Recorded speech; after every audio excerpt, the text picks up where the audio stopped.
जय गुरु जी, शुक्राना गुरु जी। संगत जी, मैं गुरु जी का शुक्राना सत्संग लेकर आई हूँ फिर से। उससे पहले गुरु जी का शुक्राना सत्संग करने से पहले मैं गुरु जी का मंत्र जाप करूँगी। ओम नमः शिवाय, शिव जी सदा सहाय। ओम नमः शिवाय, मेरे गुरु जी सदा सहाय। ओम नमः शिवाय, शिव जी सदा सहाय। ओम नमः शिवाय, मेरे गुरु जी सदा सहाय। जय गुरु जी, शुक्राना गुरु जी। अनंतम अनंतम शुक्राना गुरु जी के चरणों में मेरा कोटि कोटि प्रणाम।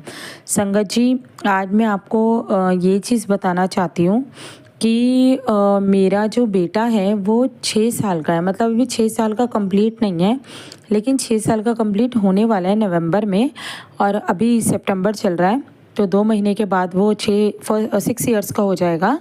तो उसका क्या है ना, उसका थोड़ी सी स्पीच में प्रॉब्लम है। मतलब जब वो पैदा हुआ था तो उस टाइम कोविड था, 2018 में वो पैदा हुआ था तो कोविड था। उस वजह से उसको वो माहौल नहीं मिला, वो घर के अंदर ही रहा, बच्चों के साथ खेल नहीं पाया, बाहर नहीं निकला। तो ज़्यादातर उस टाइम पे क्या चीज़ थी ना कि हम लोगों ने बच्चों को फ़ोन ही दिए हुए थे, तो वो फ़ोन देख देख के उसके माइंड में वही चीज़ आ गई। और बच्चा कहते हैं ना, जब फ़ोन में रहता है तो वैसे वो किसी की नहीं सुनता, उसको सिर्फ फ़ोन की दिखाई और सुनाई देती है, तो फ़ोन के अंदर ही रहता था, मतलब फ़ोन ही देखता रहता था। तो उस टाइम मैंने भी गौर नहीं किया, मेरे घर पे कोई बड़ा भी नहीं था बताने वाला। मेरी खुद की मदर तो एक्सपायर हो चुकी थी, जब मैं 7th क्लास में पढ़ती थी तभी एक्सपायर हो गई थी। ना मेरे फादर हैं, ना मेरी मदर इन लॉ है, ना फादर इन लॉ है, तो कोई भी नहीं है। तो इसलिए हमें कोई गाइड करने वाला भी नहीं था कि ऐसे नहीं करना चाहिए, ना हमें पता था।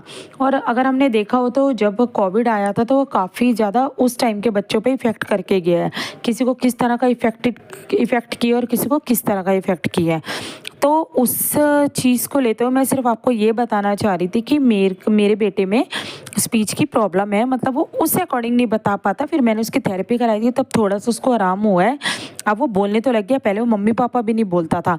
बट बाकी बच्चों की तरह उतनी बातें और उतनी चालाकी उसको नहीं आती जितनी उसके अंदर होनी चाहिए। तो मैंने गुरुजी से उसके लिए अरदास लगाई हुई है कि गुरुजी आप ही देखो, आप ही का ही बच्चा है, आपको ही देखना है कि आपको कैसे करना है इसके साथ और किस हिसाब से ठीक करना है।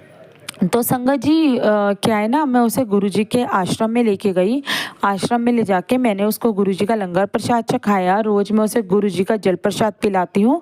स्कूल जाता है तो वो गुरुजी को बोल के जाता है, गुरुजी मैं स्कूल जा रहा हूँ, आप मेरे साथ चलना और मेरे सर पे अपना हाथ रखना। गुरुजी का जो ये चंदन का टीका है वो मैं अपने बेटे को लगा के भेजती हूँ।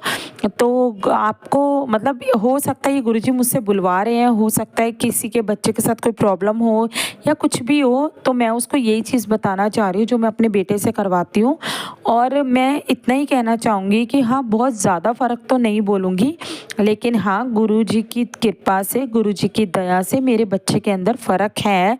अब वो बातें करने लग गया है जो बातें वो नहीं करता था, जो बातें वो मुझे स्कूल से आके नहीं बताता था, अब उसने धीरे धीरे मुझे बतानी शुरू कर रहा है। तो जय गुरुजी, शुक्राना गुरुजी। इस चीज़ के लिए मैं अपने गुरुजी का बहुत बहुत शुक्राना करती हूँ, क्योंकि मैंने उसकी थेरेपी वगैरह कराई। 10-10 हज़ार रुपये मैं 1 मंथ के देती थी उसकी थेरेपी के, और जितना कि मैं अफोर्ड नहीं कर पाती थी। बड़े मुश्किल टाइम बिताया मैंने, बट कोई नहीं, जो टाइम निकल गया सो निकल गया। लेकिन गुरुजी की कृपा से उसके अंदर काफ़ी ज़्यादा फ़र्क है। और बाकी मैंने सत्संग में सुना था कि मुझे अपने बेटे को चांदी का कड़ा पहनाना है, क्योंकि वो नोटी भी बहुत है। बहुत तो नहीं, मतलब बहुत से भी ज़्यादा, बहुत वाला नोटी है वो इतना ज़्यादा शरारती है कि 1 सेकंड में क्या शरारत कर देता है वो हमें पता भी नहीं चलता। तो गुरुजी का सत्संग मैं सुनती रहती हूँ, तो उसमें मुझे यही चीज़ आई थी सामने कि अपने बेटे को चांदी का कड़ा पहना। तो संगत जी, मैं यही चीज़ आप लोगों को बताना चाहती हूँ कि मैंने थोड़े बहुत ये चीज़ें की हैं जो गुरुजी ने मुझसे करवाई हैं, जो संगत जी के थ्रू मुझे पता चली हैं, तो मैंने वो चीज़ें करनी शुरू करी हैं। तो मेरे बेटे के अंदर अब आराम है। अब थोड़ा थोड़ा उसने मुझे बताना शुरू किया है, थोड़ा थोड़ा उसने वो वर्ड बोलने शुरू करे हैं जो वो नहीं बोलता था, जो उसको बोलने नहीं आते थे, अब वो धीरे धीरे बोल रहा है। तो जय गुरुजी, शुक्राना गुरुजी, मेरे प्यारे गुरुजी। जितना बोलूं उतना कम है, जितना आपका शुक्राना करूं उतना कम है। गुरुजी किन शब्दों में आपका शुक्राना करूं और कैसे आपका शुक्राना करूं। जितना बोलूं वो वर्ड भी कम है, जितना कहूं वो शब्द सच में बहुत कम है। तो जय गुरुजी, शुक्राना गुरुजी, अनंतम अनंतम शुक्राना मेरे प्यारे गुरुजी। अब मैं इसी के साथ ही अपनी वाणी को विराम देती हूँ संगत जी, और अगले सत्संग की तैयारी करती हूँ। जय गुरुजी, शुक्राना गुरुजी। ओम नमः शिवाय, शिवजी सदा सहाय। ओम नमः शिवाय, मेरे गुरुजी सदा सहाय। ओम नमः शिवाय, शिवजी सदा सहाय। ओम नमः शिवाय, मेरे गुरुजी सदा सहाय। जय गुरुजी, शुक्राना गुरुजी, अनंतम अनंतम शुक्राना मेरे प्यारे गुरुजी। जय गुरुजी।